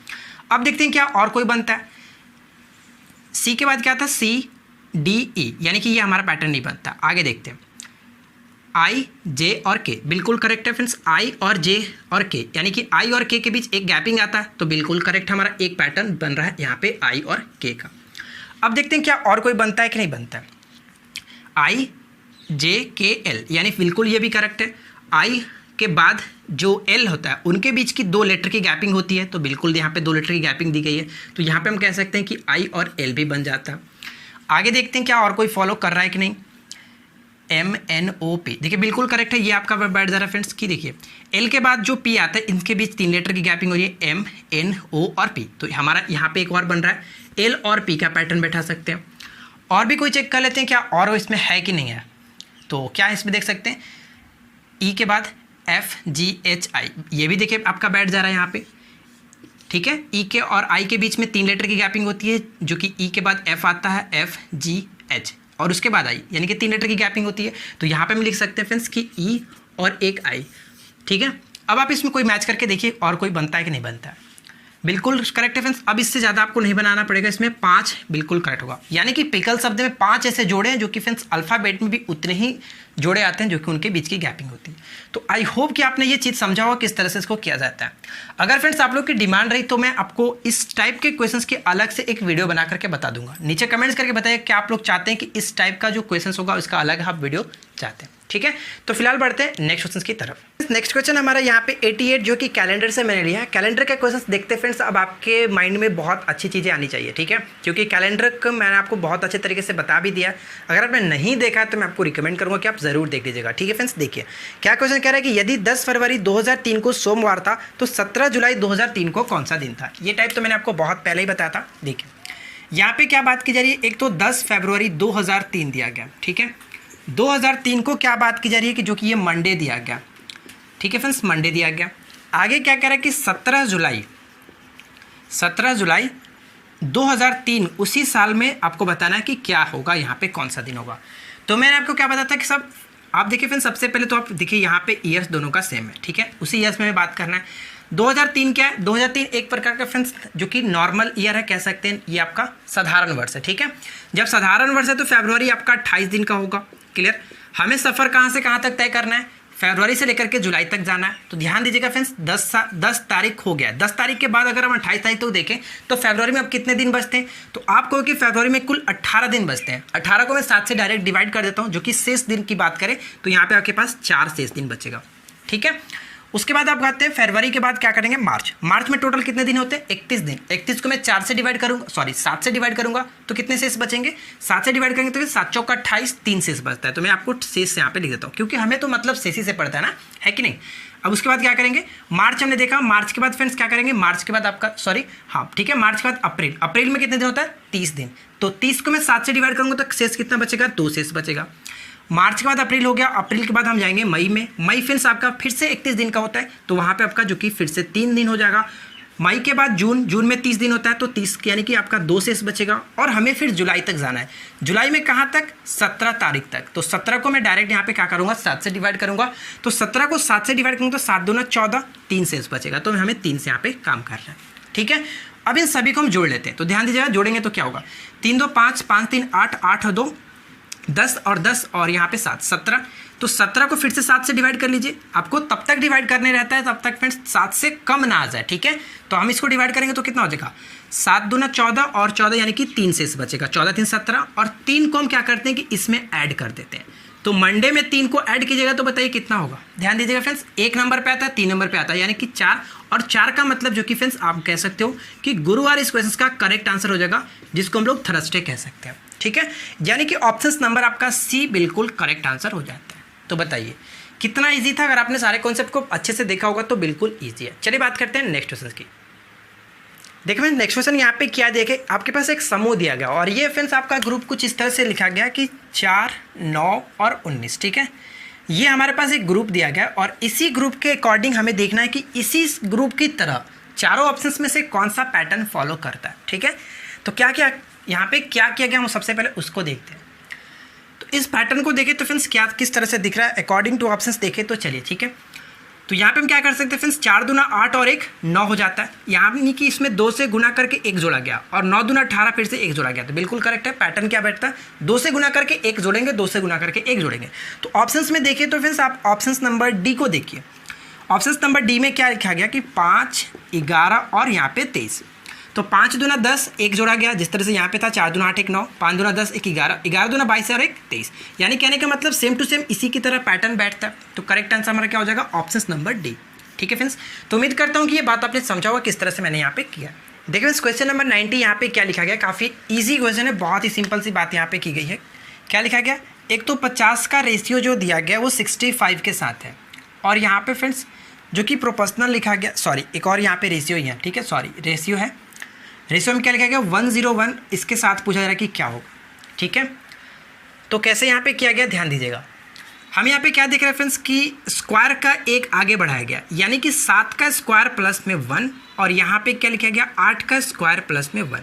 यानी फ्रेंड्स यहाँ पे जो डिजिट है उसका एक बढ़ाया गया। ठीक है, तो यहाँ पे क्या डिजिट दिख रहा है आपको 10 का स्क्वायर प्लस में 1। तो हम यहाँ पे क्या करेंगे, जिस तरह से एक आगे बढ़ाया गया था तो यहाँ पे हम क्या करेंगे 11 के स्क्वायर प्लस 1, यानी कि 121 में अगर हम एक जोड़ते हैं तो 122 इस क्वेश्चन का करेक्ट आंसर होगा, जो कि ऑप्शन नंबर हम सी को टिक कर सकते हैं। ठीक है, अब बात करते हैं फ्रेंड्स नेक्स्ट क्वेश्चन की। देखिए क्वेश्चन नंबर 91 यहाँ पे क्या कह रहा है कि किसी संख्या का वर्ग करने पर इकाई के स्थान पर कौन सा अंक नहीं आता है। तो देखिए बहुत ही सिंपल सी बात होती है फ्रेंड्स, हम अगर किसी भी संख्या का स्क्वायर करते हैं ठीक है, तो उसके लास्ट में कभी भी 2, 3, 7 और 8 यानी कि 23, 78 अंक आपका नहीं आ सकता। ना तो 2 आ सकता, ना ही 3 आ सकता, ना ही 7 और ना ही 8। ठीक है, चाहे आप किसी भी नंबर का स्क्वायर करके चेक कर सकते हो फ्रेंड्स, 1 से लेकर के 9 तक आप अंक को उठाइए और वहाँ पे फ्रेंड्स क्या कीजिए कि आप उसका स्क्वायर कीजिए, लास्ट में कभी भी 23, 78 यानी कि 2, 3, 7, 8 नहीं आएगा। तो अकॉर्डिंग टू हम ऑप्शंस देखें तो ऑप्शंस नंबर डी को हम टिक कर सकते हैं, ना तो 2 आ सकता है, ना ही 3 आ सकता है, ना ही 7 आ सकता है। ऑप्शंस नंबर डी को टिक करके आगे बढ़ा जा सकता है। ठीक है, अब बात करते हैं फ्रेंड्स नेक्स्ट क्वेश्चन, देखिए क्या कह रहा है। क्वेश्चन नंबर 92 में क्या लिखा गया ध्यान से पढ़िएगा। मोहन अकेले एक कार्य को 10 दिन में करता है। तो चलिए भाई मोहन को मैं अकेले इस कार्य को कराता हूँ। मोहन क्या कर रहा है, अकेले इस कार्य को 10 दिन में करने की कोशिश करता है। उसी कार्य को जो सोहन है वो क्या करता है, सोहन उस कार्य को अकेले 12 दिन में कंप्लीट करने की क्षमता रखता है। ठीक है, दोनों मिलकर के काम करते हैं 5 दिन साथ काम करने के बाद। तो सबसे पहले हम क्या करते हैं फ्रेंड्स, एलसीएम लेते हैं। 10 और 12 का एलसीएम लोगे तो आप 60 कहोगे। ठीक है, 10 का इससे डिवाइड करेंगे तो इसकी इफिशिएंसी 6 निकल जाएगी, 12, 25, 60, इसकी इफिशिएंसी 5 निकल जाएगी। ठीक है, अब इसके बाद क्या करते हैं कि दोनों मिलकर के साथ काम करना शुरू करते हैं। तो देखिए फ्रेंड्स 6 और 5 11, टोटल इनकी इफिशिएंसी 11 हो जाती है और ये 5 दिन तक लगातार काम करते हैं। ठीक है, तो 11, 25, 55 काम इन लोगों ने कर दिया, तो टोटल काम यहाँ पे 60 में से 55 कंप्लीट हो जाता है। तो 60 में से 55 कंप्लीट यानी कि 5 काम बचा। क्लियर, आगे क्वेश्चन में क्या कह रहा है, 5 दिन साथ साथ काम करने के बाद मोहन जो है वो कार्य को छोड़ देता है या फिर बाहर हो जाता है, तो सोहन उस कार्य को अकेले कितने दिन करेगा। टोटल कार्य बचा है 5, सोहन की इफिशिएंसी कितनी है 5, यानी कि टोटल वर्क को इनकी इफिशिएंसी से डिवाइड करते हैं तो टाइम निकल जाता है और टाइम आपका फ्रेंड्स 1 दिन लगेगा। तो इस क्वेश्चन का राइट आंसर हम कहने का मतलब ऑप्शन नंबर डी को टिक करके आगे बढ़ सकते हैं। बहुत ही सिंपल सा क्वेश्चन था। ठीक है, देखिए नेक्स्ट क्वेश्चन क्या कह रहा है कि कोई धनराशि चक्रवृद्धि ब्याज की दर से पहले वर्ष के अंत में 550 रुपये हो जाती है। तो ध्यान दीजिएगा फ्रेंड्स, जब भी हो जाती है कि बात की जाती है तो वहाँ पे आपका मिश्रधन होता है, यानी कि 1 वर्ष का यहाँ पे जो मिश्रधन लिखा गया वो 550 रुपये हो जाता है। क्लियर, अगले वर्ष के अंत में कह रहा है कि दूसरे वर्ष के अंत में 605 रुपये हो जाता है।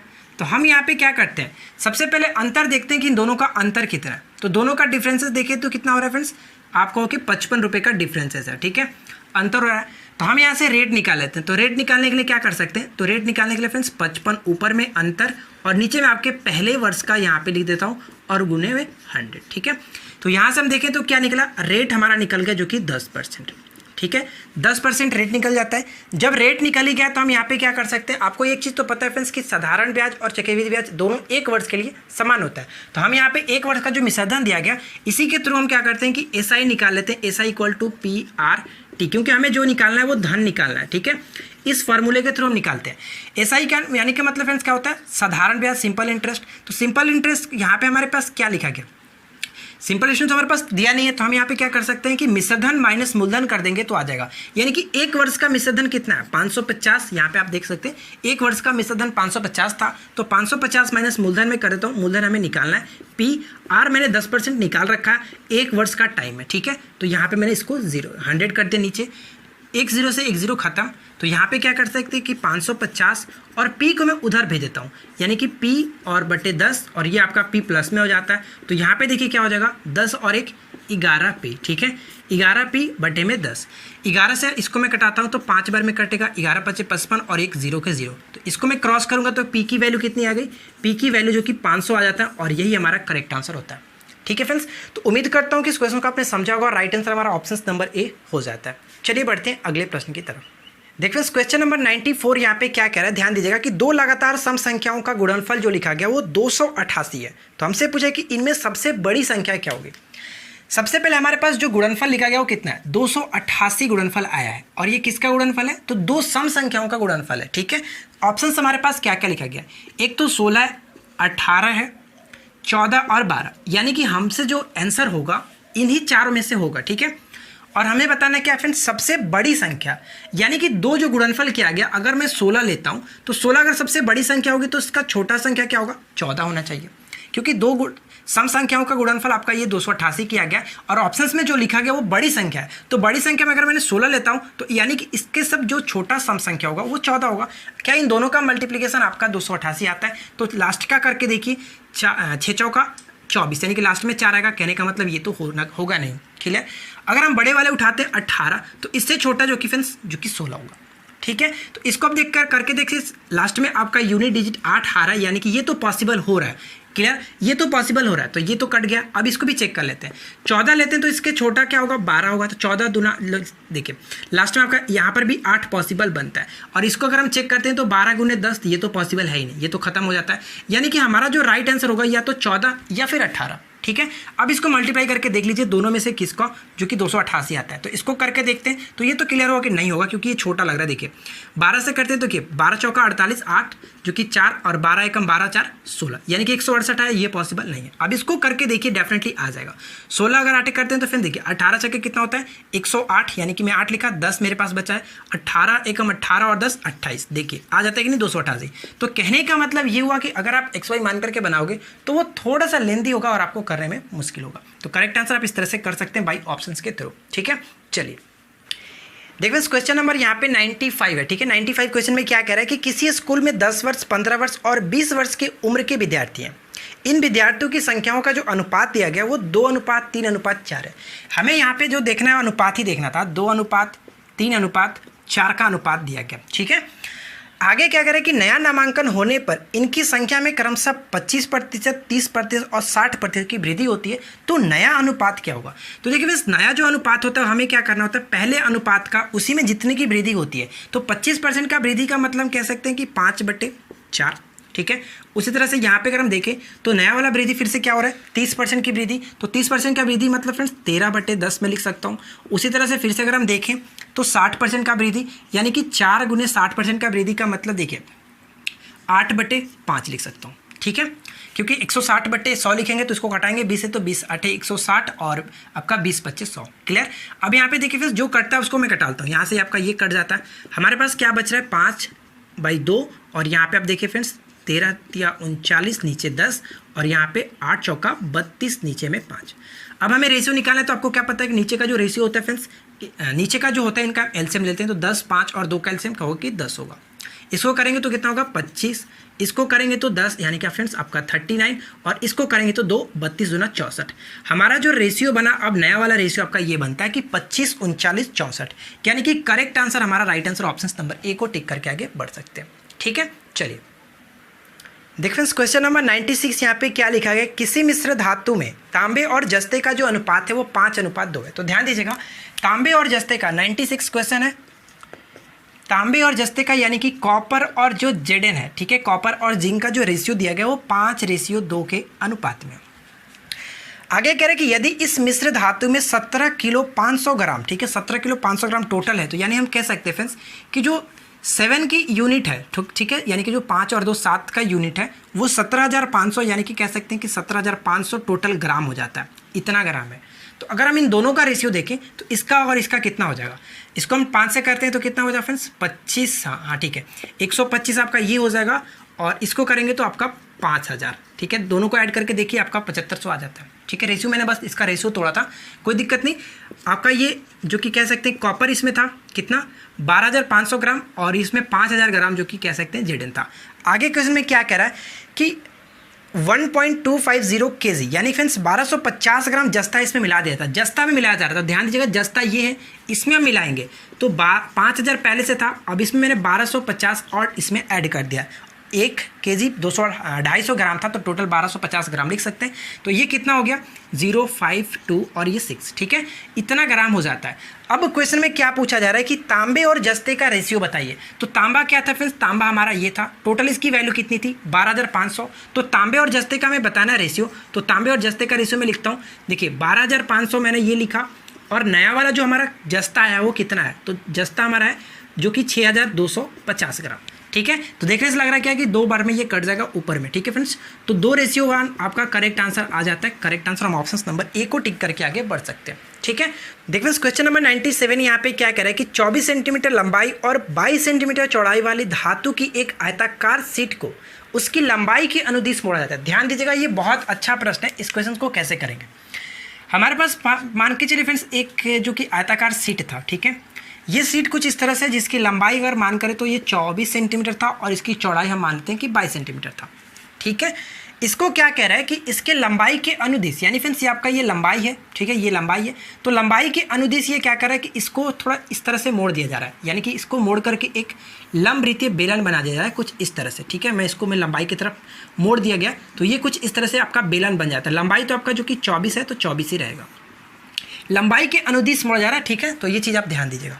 तो ये हमारा बेलन में कन्वर्ट किया जा रहा है, उसकी यहाँ पे पूछा जा रहा है कि लंबरीतीय बेलन बनाया, तो बेलन का आयतन क्या होगा। तो ध्यान दीजिएगा फ्रेंड्स, हम ये कह सकते हैं कि अगर हमें रेडियस पता चल जाए, क्योंकि हमें तो इसका रेडियस पता नहीं है, रेडियस जब पता नहीं तो हम आयतन निकाल नहीं सकते, तो हम यहाँ पे क्या कर सकते हैं कि जो यहाँ पे इसका क्षेत्रफल हो रहा है, इसके क्षेत्रफल से हम यहाँ से निकाल सकते हैं कि दोनों का क्षेत्रफल बराबर कर लेते हैं। तो क्षेत्रफल यहाँ पे बराबर करेंगे तो आपको ये पता है कि आयत का क्षेत्रफल क्या होता है, लंबाई गुने चौड़ाई, यानी कि 24 गुने हम यहाँ पे कह सकते हैं कि 22, ठीक है, लंबाई गुने चौड़ाई। और अगर हम बेलन का क्षेत्रफल देखें तो बेलन का क्षेत्रफल क्या होता है, आपको कि 2 पाई आर कितना है इसका, आर हमें नहीं पता है, एच हमें पता है इसका, जो कि लंबाई के अनुदिश था, जितना लंबाई है इतना लंबाई है 24, ठीक है। तो 24 से 24 खत्म हो गया, 22 से 22 खत्म हो गया। आर की जो वैल्यू निकली वो क्या निकली 7/2, यानी कि 3.5 कह सकते हैं आर की वैल्यू है। अब आपसे क्वेश्चन में पूछा है कि बेलन का आयतन बताइए क्या होगा। तो बेलन का आयतन क्या होता है, पाई आर स्क्वायर एच, ठीक है, ये होता है। इसका हम लोग वैल्यू पुट करते हैं 22/7, आर की वैल्यू फ्रेंड देखिए 35/10 में लिख देता हूँ, और यहाँ पे फिर से 35/10 लिख देता हूँ, और एच के जगह पे क्या होगा, एच के जो इसके लंबाई था 24। अब इसको हम कैलकुलेशन करेंगे, करेक्ट आंसर आ जाता है। देखिए कैलकुलेशन कैसे करते हैं, 7×5 से आपका खत्म, ठीक है, 5 बार में 5 दूना 10 मैंने यहाँ पे कटा दिया, ये आपका 2 से 11 कट जाता है, यहाँ तक कोई दिक्कत नहीं। इसको मैं फिर से कटाता हूँ, 7×5 5 दूना 10, और ये आपका 12। टोटल हमारे पास बचा क्या है, तो ऊपर में आपको 11 बचा है, 7 बचा है और 12 बचा है, ये 3 हमारे पास वैल्यू है। इन तीनों को मल्टीप्लाई करते हैं तो क्या होगा, 11 7 70, और यहाँ पे 12 से मल्टीप्लाई कर देंगे। तो देखिए फ्रेंड्स 12 7 84 की 4 और 8, 12 7 84 और 8 92, यानी कहने का मतलब क्या होगा 924, जो कि ऑप्शन नंबर हम ए को टिक करके आगे बढ़ सकते हैं, ठीक है। तो उम्मीद करता हूँ कि ये बात आपने समझा होगा, काफ़ी अच्छा प्रश्न था, कैसे किया जाता है ध्यान रखिए। देखिए फ्रेंड्स नेक्स्ट क्वेश्चन यहाँ पे क्या कह रहा है 98 में, जो कि फ्रेंड्स यहाँ पे आपको बताना है कि 3 - √5 का वर्गमूल क्या होगा। 3 - √5 का वर्गमूल हमें निकालना है। वर्गमूल का मतलब फ्रेंड्स हमें ये निकालना है, ठीक है। तो कैसे करेंगे, सबसे पहले आपको ये चीज़ तो पता होना फ्रेंड्स। अगर हम यहाँ पे देखें तो 2ab होता है, लेकिन यहाँ पे फ्रेंड्स √5 दिया गया, जिसको हम नहीं कर सकते। तो करने के लिए हम क्या कर सकते हैं, ऊपर और नीचे दोनों तरफ रूट से गुना, ठीक है, कुछ इस तरह से हम कर सकते हैं। इसमें कोई फ़र्क पड़ा तो बताइए। रूट से रूट 2 खत्म हो जाएगा, कोई दिक्कत नहीं, जो पहले था वो आपका आ जाता है। अब इतना करने के बाद हम क्या करेंगे, जो रूट में उसका हम अंदर से गुना कर लेते हैं, यानी आपका ये कुछ इस तरह से हो जाएगा 6 - 2√5। अब हमारे पास कुछ अच्छे तरीके से आ गया है 2ab के फॉर्म में, ठीक है। नीचे हमारा जो कि √2 ये तो रहेगा, कोई दिक्कत नहीं। अब इसके बाद हम क्या करेंगे फ्रेंड्स, ध्यान दीजिएगा, अगर मैं बोलूँ कि 5 + 1 माइनस में 2√5, इसी को तो तोड़ा गया इसमें, ध्यान दीजिएगा, कोई फ़र्क पड़ा है इसमें बताइए। 6 को मैंने तोड़ दिया 5 + 1, क्योंकि आपको ये पता फ्रेंड्स कि 2ab के फॉर्म में यहाँ पे चल रहा है, 2ab के फॉर्म में है ना ये 2√5, तो यहाँ पे इसी के फॉर्म में तोड़ा जाता है। अब ऐसा मत बोलना कि 3 + 2 भी 3 + 3 भी कर सकते थे, ऐसा नहीं। जहाँ पे आप देख रहे हैं 2√5, तो इसी के फॉर्म में तोड़ेंगे, क्योंकि आपको पता है कि √5 का स्क्वायर करेंगे और √1 का स्क्वायर करेंगे। देखिए इसको हम कुछ इस तरह से लिख सकते हैं, ये आपका हो जाता है, ये हो गया 2a और b, ठीक है, इस तरह से, और नीचे में आपका √2। तो मैंने ये डायरेक्ट में चाहता तो लिख सकता था, इसके फॉर्म में लिखे तो कोई फ़र्क पड़ा, रूट का स्क्वायर तोड़ेंगे तो 5 और फिर से 1 और ये आपका वापस आ जाता है, क्लियर। तो यहाँ पे करेंगे फ्रेंड्स, देखिए a² + b² - 2ab, तो यहाँ पे मैं लिख सकता हूँ क्या, a माइनस में b का होल स्क्वायर, ठीक है, ये आपका रूट में है पूरा, और नीचे में आपका √2। ऊपर से √2 खत्म हो जाएगा फ्रेंड्स, रूट से आपका जो कि स्क्वायर खत्म होगा तो सिर्फ बचेगा √5 माइनस में 1 और नीचे में आपका √2, जो कि हम ऑप्शन नंबर हम डी में देख सकते हैं, ठीक है फ्रेंड्स। ऑप्शन नंबर डी काफ़ी अच्छे तरीके से राइट आंसर आ जाता है। तो उम्मीद करता हूँ कि ये चीज़ आपने समझा होगा किस तरह से मैंने किया। चलिए बात करते हैं नेक्स्ट क्वेश्चन की। देखिए फ्रेंड्स, नेक्स्ट क्वेश्चन यहाँ पे क्या कह रहा है कि दो संख्याओं में मसा और लसा क्रमशः जो 12 और 24, 48 दिए गए, यदि संख्याओं का अंतर 60 हो तो हमें बताना है कि उनका योग क्या होगा। तो ध्यान दीजिएगा फ्रेंड्स, तो इन दोनों का अगर हम फ्रेंड्स एलसीएम देखें तो 12a और ये आपका फ्रेंड्स कुछ इस तरह से 12b होगा। अगर एलसीएम हम निकालें तो एलसीएम जो हो जाएगा वो क्या होगा, 12ab, ठीक है, 12ab एलसीएम हो जाता है। ये संख्या टोटल हो गया और ये आपका फ्रेंड्स एचसीएफ के फॉर्म में है, ठीक है, 12a, क्योंकि आपका एचसीएफ दिया गया था 12, तो दोनों में 12 कॉमन हो सकता है, ठीक है। तो यहाँ पे एलसीएम 12ab लिख सकते हैं। तो एलसीएम बराबर लिखा कितना गया हमारे पास, जो कि 24, 48 के फॉर्म में ऑलरेडी दिया गया, 24, 48 एलसीएम दिया गया। तो यहाँ पे हम कटाते हैं तो AB की वैल्यू क्या निकलेगी, तो देखिए 12 कटाएंगे तो 12 दूना 24, 12 चौका यानी कि 204 आ जाता है, ठीक है। AB की वैल्यू 204 के बराबर आ जाता है। अब यहाँ पे ध्यान दीजिएगा फ्रेंड्स, एक क्वेश्चन आपके पास ये लिखा गया था, एक कंडीशन दिया गया कि उनका जो अंतर हो रहा था वो 60 के बराबर है। अंतर का मतलब फ्रेंड्स कि 12a माइनस 12b बराबर 60 था, तो a माइनस b की वैल्यू कितनी हो जाएगी, 5 के बराबर, ठीक है। यानी आपके पास गुणनफल आ गया 204 और जो कि अंतर आपका 5 के बराबर है। तो हम यहाँ पे एक फार्मूला यूज़ कर सकते हैं, हमें जो यू निकालना क्या है, योग निकालना पड़ेगा। तो a माइनस बी का होल स्क्वायर और प्लस में 4ab एक फार्मूला होता है जिसको हम यूज़ कर सकते हैं, ठीक है। अब यहाँ पे देखिए a माइनस बी जो हमारे पास 5 लिखेंगे, 5 का स्क्वायर लिख देता हूँ, 4 ab की जगह पे 204 आया तो मैंने यहाँ पे 204 लिखा। अब इसको करूँगा तो 204 गुणे 4 करूँगा तो कितना हो जाएगी, आपका 25 और ये आपका देखिए फ्रेंड्स 816 हो जाता है। अब इन सभी को ऐड करेंगे तो 841 ये आपका रूट, अगर उधर स्क्वायर हटेगा तो रूट चढ़ेगा, यानी कि a प्लस बी की जो अगर हम वैल्यू निकालें तो कितना निकलेगा, 841 किसका होता है, तो आपको कि 29 का होता है। तो यानी कि a प्लस बी की जो वैल्यू की 29 होगी। लेकिन फ्रेंड्स ये ध्यान दीजिएगा, ये आपका जो हम लोगों ने एक संख्या माना था वो था, ठीक है, लेकिन हमें जो निकालना है उनका योग निकालना है। तो हम जिस तरह से हमें अंतर लिखा था उस तरह से योग कर सकते हैं, यानी कि 12a प्लस में 12b, ठीक है। तो 12 मैंने कॉमन लिया और a प्लस बी की वैल्यू यहाँ पे मैंने रख दिया। तो 12a प्लस बी की वैल्यू कितनी है, 29। अब इन दोनों को मल्टीप्लाई कर देंगे तो करेक्ट आंसर आ जाएगा। देखिए 12 में और चले 29 गुना करते हैं तो 58, लास्ट में 8 और हमारे पास 5 बचा है, और 29 से कम 29 और 5 कितना होता है, 29 5 का हो गया 34, यानी 48 करेक्ट आंसर होगा, जो कि हम ऑप्शन नंबर ए को टिक करके आगे बढ़ सकते हैं, ठीक है फ्रेंड्स। उम्मीद करता हूँ कि आप बातें में समझा होगा।